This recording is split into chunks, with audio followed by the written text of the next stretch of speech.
ওকে, তো এখন আমরা যে বিষয়টা নিয়ে আলোচনা করব সেটা হচ্ছে পার্ট 3। পার্ট 1 2 হয়ে যাওয়ার পরে এখন আমরা ধারাবাহিকভাবে পার্ট 3 ক্লাস করছি এবং আজকে আমি তোমাদের সঙ্গে আলোচনা করব চুয়ার বিদ্রোহ। চুয়ার বিদ্রোহ এবং তার দ্বিতীয় পর্ব মেদিনীপুর 1798 টু 99 খ্রিস্টাব্দ পর্যন্ত এই পুরো মানে সময় পর্বে আমরা চুয়ার বিদ্রোহ সম্পর্কে আজকের এই ক্লাসটিতে আলোচনা করব। ঠিক আছে, উপজাতি বিদ্রোহগুলোর মধ্যে সবথেকে গুরুত্বপূর্ণ যে বিদ্রোহটা ছিল তার নাম ছিল চুয়ার বিদ্রোহ। ক্লিয়ার? ওকে, দেখো প্রথমত আমরা জেনে রাখবো চুয়ার শব্দের অর্থ কি, পরীক্ষায় প্রশ্ন আসে। ঠিক আছে, চুয়ার শব্দের অর্থ কি পরীক্ষায় প্রশ্ন আসে। বলছে চুয়ার শব্দটির বাংলা অর্থ হলো নীচ, নিরন্ন এবং দুর্বৃত্ত মানুষ। মানে চুয়ার কথাটার অর্থই হলো নীচ সম্প্রদায়ের মানুষ, অর্থাৎ নিম্নবিত্ত যারা মানুষ আছে তারা। নিরন্ন মানে যেই মানুষগুলো হয়তো রোজ অন্ন খেতে পায় না, ভাত খেতে পায় না, সেই সমস্ত মানুষগুলোকে আমরা মানে নিরন্ন বলি। এবং দুর্বৃত্ত মানুষ অর্থাৎ যারা কিন্তু সোসাইটিতে বিত্তশালী নয়, সোসাইটিতে যাদের কাছে খুব একটা বেশি টাকা পয়সা নেই, যারা একদম নিম্নতর সমাজে অবস্থান করে, তাদেরকে কিন্তু আমরা বলছি কি চুয়ার। এরা কোন জায়গায় থাকতো? বলছে মূলত বাঁকুড়া, মেদিনীপুর ও মানভূমের ভূমিজ আদিম অধিবাসীরাই কিন্তু চুয়ার নামে পরিচিত। পশু শিকার ও কৃষিকাজের পাশাপাশি চুয়াররা কিন্তু স্থানীয় জমিদারদের অধীনে পাইক বা সৈনিকের কাজ করতো, মানে লাঠিয়ালের কাজ করতো। বোঝা গেল? এবং কি বলছে, তারা সৈনিকের কাজ করতো জমিদারদের অধীনে। তাহলে জিনিসগুলোকে ভালো করে মনে রাখবা। তাহলে চুয়ার শব্দটা তো নীচ, নিরন্ন এবং দুর্বৃত্ত মানুষ, মানে এই নিচুতলের মানুষ। একদম মাথার মধ্যে ঢুকিয়ে নাও। বাঁকুড়া, মেদিনীপুর, মানভূমের বিভিন্ন এলাকাগুলোতে তারা থাকতো এবং এরা কি পশু শিকার করে জীবিকা চালাতো, কখনো কৃষিকাজ করে চালাতো এবং কখনো জমিদারের অধীনে পাইক বা সৈনিকের কাজ করত। ক্লিয়ার? বোঝা গেল? বোঝাতে পারলাম? তাহলে তারা কি কাজ করত? তারা পশু শিকার করত, আর কি করত? কৃষিকাজ করত, আর কি করত? জমিদারের অধীনে পাইক বা সৈনিকের কাজ করত। এই তিনটে কাজ কিন্তু এরা করত। ক্লিয়ার? আচ্ছা, তো বলছে জমিদারদের কাজের বিনিময়ে তারা কিছু নিষ্কর হবে, এটা হ্যাঁ, নিষ্কর জমি ভোগ দখল করত। নিষ্কর জমি ভোগ দখল মানে কি? যে জমিদার কিছু জমি দিত, তুমি আমার অধীনে সৈনিকের কাজ করছো, তার বিনিময়ে তোমাকে আমি কি দিলাম? একটা জমি দিলাম, যেই জমি থেকে তুমি চাষাবাদ করো, কিন্তু কোনো রকম ট্যাক্স দিতে হবে না। ব্যাপারটা বোঝা গেল? তাহলে এই চুয়াররা দুর্বৃত্ত, নীচ এবং মানে নিরন্ন মানুষ কিন্তু এরা ছিল। এরা বাঁকুড়া, মেদিনীপুর এবং মানভূমের বেশ কিছু এলাকায় তারা থাকতো। এরা পশু শিকার, কৃষিকাজ এবং জমিদারের অধীনে সৈনিকের কাজ করে বা পাইকের কাজ করে কিন্তু তারা জীবিকাটা নির্বাহ করত। এবং এর বিনিময়ে তারা কি পেত? নিষ্কর জমি পেত, যেই জমিটা ওরা ভোগ দখল করার বিনিময়ে তাদেরকে কোনো ট্যাক্স দিতে হতো না। ক্লিয়ার? আচ্ছা, 1798-99 খ্রিস্টাব্দে বাঁকুড়া জেলার দক্ষিণ পশ্চিম অঞ্চল এবং মেদিনীপুর জেলার উত্তর পশ্চিম অঞ্চলের বিস্তীর্ণ স্থানে কিন্তু নিম্নবর্গীয় চুয়াররা কিন্তু ইংরেজদের বিরুদ্ধে যে বিদ্রোহ ঘোষণা করেছিল তা দ্বিতীয় পর্বের কিন্তু চুয়ার বিদ্রোহ নামে পরিচিত। এবার কি হলো? 1798-99 খ্রিস্টাব্দে বাঁকুড়া জেলার দক্ষিণ পশ্চিম অঞ্চল এবং মেদিনীপুর জেলার উত্তর পশ্চিম অঞ্চলের বিস্তীর্ণ স্থানে নিম্নবর্গীয় চুয়াররা ইংরেজদের বিরুদ্ধে, নিম্নবর্গীয় চুয়াররা বলতে যারা নিষ্কর জমি পেত তো পেত, এবার বলবে তো না, সমস্ত যারা মনে করো নিচ বা নিম্নবর্গীয় চুয়ার যারা ছিল, নিচু, দুর্বৃত্ত, নিরন্ন, এই সমস্ত মানুষরা সবাইকে বলবে কি? আমি বলবো আমার এখানে দুজন গার্ডের প্রয়োজনে যাই, সবাই আসো গার্ডের কাজ করো, বলবো? আমি বলবো? তাহলে আমার কি দুজন লাগবে? দুজন গার্ড, তাই না? আমি বলবো দুজন গার্ড লাগবে। তাহলে জমিদার বলবে আমার এখানে সৈনিক 10 জন লাগবে। এবার গ্রামে তো 10 জন মানুষ থাকে না, অনেক মানুষ থাকে, তাই না? তাহলে এবার যে সমস্ত মানুষগুলো বঞ্চিত, অবহেলিত ছিল, তারাই কিন্তু কি করলো? ব্রিটিশ সরকারের এগেনস্টে তারা বিদ্রোহ ঘোষণা করলো। তাহলে চুয়ার বিদ্রোহ কি করে হলো বোঝা গেল। এবার চলে আসবো আমরা এখানে কিছু জিনিস এর বিষয়ে, যেমন মনে রাখো কি কি মনে রাখতে হবে আমাদের। এখানে বলছে ঔপনিবেশিক অরণ্য আইনের বিরুদ্ধে সংগঠিত একটি আদিবাসী বিদ্রোহ হলো চুয়ার বিদ্রোহ, পরীক্ষায় প্রশ্ন আসে।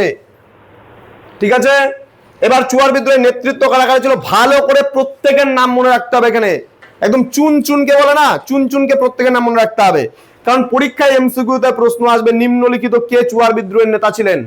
ওখানে হয়তো সাঁওতাল বিদ্রোহের 3 জনের নাম দিয়ে দিল, একজনের নাম চুয়ার বিদ্রোহের নাম ঢুকায় দিল, তখন তার মধ্যে থেকে কিন্তু একটা প্রশ্নের তোমাকে ওই সঠিক উত্তরটা খুঁজে কিন্তু বের করতে হবে। এখানে কারা কারা ছিল চুয়ার বিদ্রোহের নেতা? দুর্জন সিংহ, অচল সিংহ, লাল সিংহ, গোবর্ধন দিকপতি, রানী শিরোমণি যিনি মেদিনীপুরের লক্ষ্মীবাই নামে পরিচিত ছিল। ভেরি ভেরি ইম্পর্টেন্ট, এই কটা নাম কিন্তু তোমাকে খুব ভালো করে মনে রাখতেই হবে। তাই চুয়ার বিদ্রোহের নেতৃত্বের মধ্যে কে কে ছিল? দুর্জন সিং, অচল সিং, লাল সিং, গোবর্ধন দিকপতি, রানী শিরোমণি, যিনি মেদিনীপুরের লক্ষ্মীবাই নামে কিন্তু পরিচিত ছিল। ক্লিয়ার? তাহলে বোঝা গেল। এবার আমাদের পরীক্ষায় প্রশ্ন আসবে জঙ্গল মহল কি, 2 নম্বরের জন্য ভেরি ভেরি ইম্পর্টেন্ট। জঙ্গল মহল কি? ধ্যান দিও। বলছে মেদিনীপুর জেলার উত্তর পশ্চিম অংশ, বাঁকুড়া জেলার দক্ষিণ পশ্চিম অংশ এবং মানভূম জেলার পূর্ব দিকের দুর্গম অরণ্য অধ্যুষিত পাহাড়ি এলাকা জঙ্গলমহল নামে পরিচিত, যেখানে চুয়ারেরা থাকতো।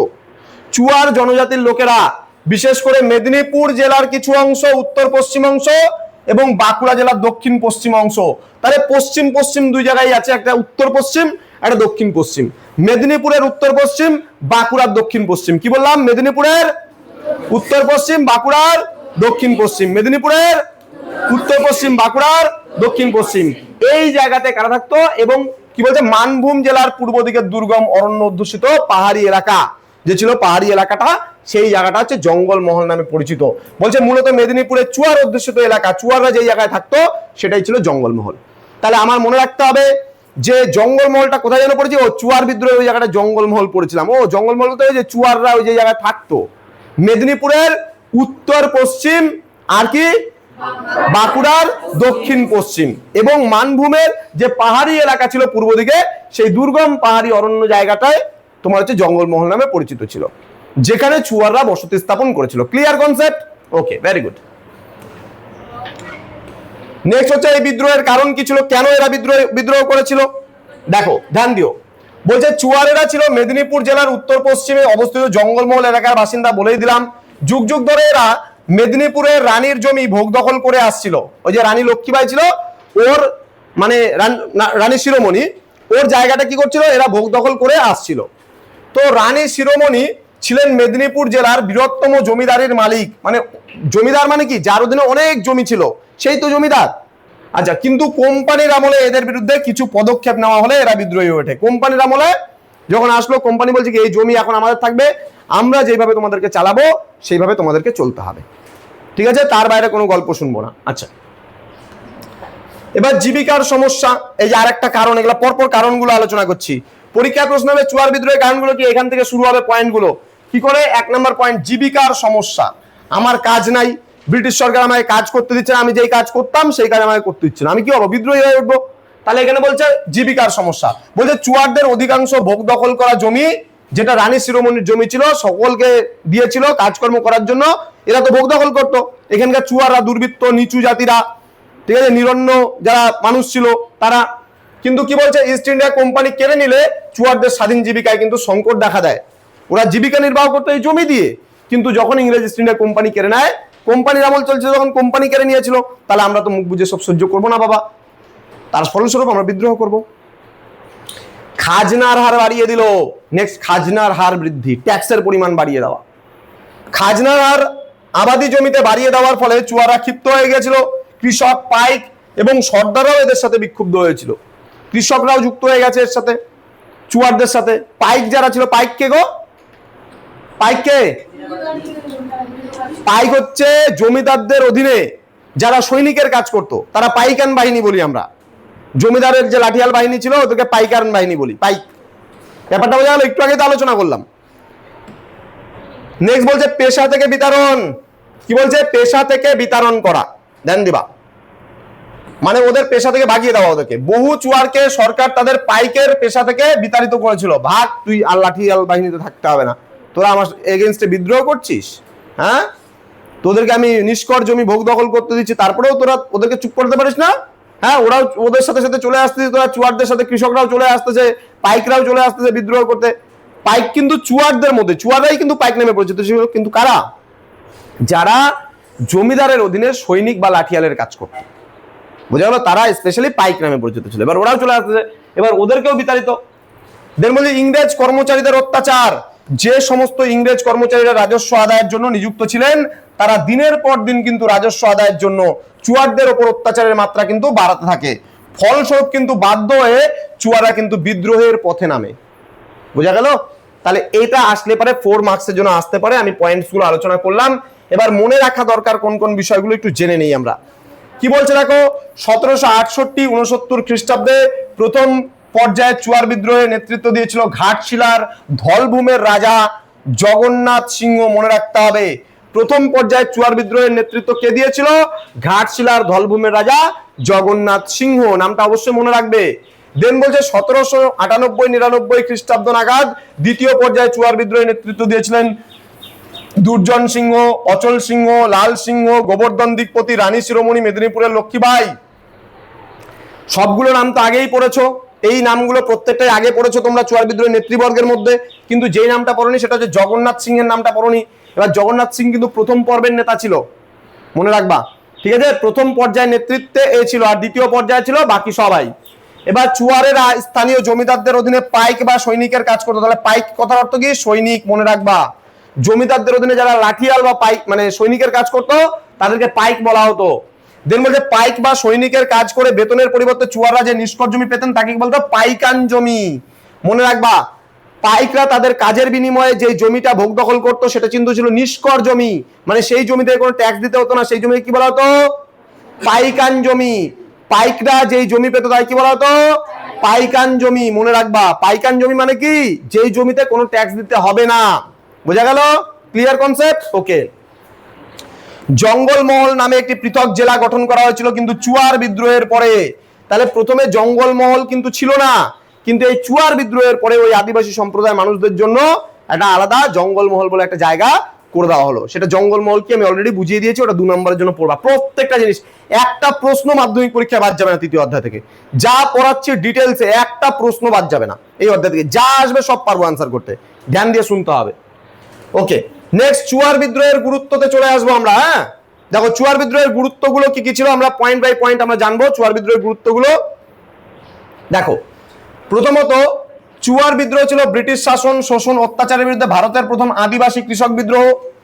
দেন বলছে জমিদার ও চুয়ারদের ঐক্যবদ্ধ সংগ্রাম শেষ পর্যন্ত কৃষক বিদ্রোহগুলিকে অনুপ্রাণিত করেছিল। মানে এই চুয়ার বিদ্রোহের হাত ধরে কিন্তু পরবর্তীকালে আরো অন্যান্য বিদ্রোহীরা পা বাড়িয়েছিল। দেন ব্রিটিশ সরকার এই বিদ্রোহের ব্যাপকতা লক্ষ্য করে ওই অঞ্চলের নিলামে জমি বিলি বন্দোবস্তের নীতি কিন্তু পরিত্যাগ করেছিল। আর কাউকে কিন্তু ওই নিলামে জমি দেওয়া কিন্তু আর করতো না। পূর্বতন জমিদারকে ব্রিটিশ সরকার নামে মাত্র খাজনার বিনিময়ে জমি ফিরিয়ে দিয়েছিল। পূর্বতন জমিদার যারা যারা ছিল, মানে আগে সবাইকে ব্রিটিশ সরকার ধীরে ধীরে জমিগুলো ফিরিয়ে দিচ্ছিল। দেন বলছে এই বিদ্রোহের ফলস্বরূপ ব্রিটিশ সরকার কিন্তু 1800 খ্রিস্টাব্দে চুয়ারদের ওপর নিয়ন্ত্রণ রাখার জন্য বিষ্ণুপুর অঞ্চলকে কিন্তু কেন্দ্র করে জঙ্গলমহল নামে একটি বিশেষ জেলা গঠন করে দিয়েছিল।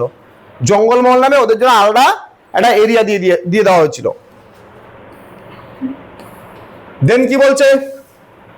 পুলিশ বাহিনীতে বিদ্রোহী চুয়ার সর্দারদের চাকরির ব্যবস্থা করা হয়েছিল। চুয়ার সর্দার যারা ছিল, বলা যেতে পারে চুয়ার বিদ্রোহ শেষ পর্যন্ত উপজাতি বিদ্রোহের বিবর্তন ঘটায়। মহাবিদ্রোহের পথ তৈরি করেছিল এটা চুয়ার বিদ্রোহী। পুলিশ বাহিনীতে বিদ্রোহী সর্দারদের চাকরির ব্যবস্থা করা হয়েছিল, এটা তো অলরেডি আলোচনা করলামই। তো এই ছিল চুয়ার বিদ্রোহের পার্ট। এই চুয়ার বিদ্রোহ থেকে আসলে এইগুলোই আসবে, এর বাইরে কিচ্ছু আসবে না। তাহলে চুয়ার বিদ্রোহে কি কি আসতে পারে? চুয়ার বিদ্রোহের নেতৃবৃন্দ ভালো করে পড়বা। কয়টা পর্যায়ে চুয়ার বিদ্রোহ ছিল? 2টা পর্যায়ে।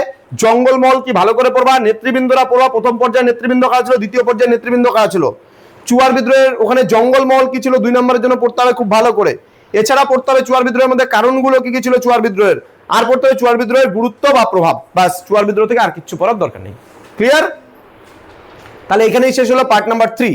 এর পরবর্তী ক্লাসে আমরা পার্ট নাম্বার 4 এ আবার অন্য কোনো বিদ্রোহ সম্পর্কে জানবো। ক্লিয়ার? ওকে।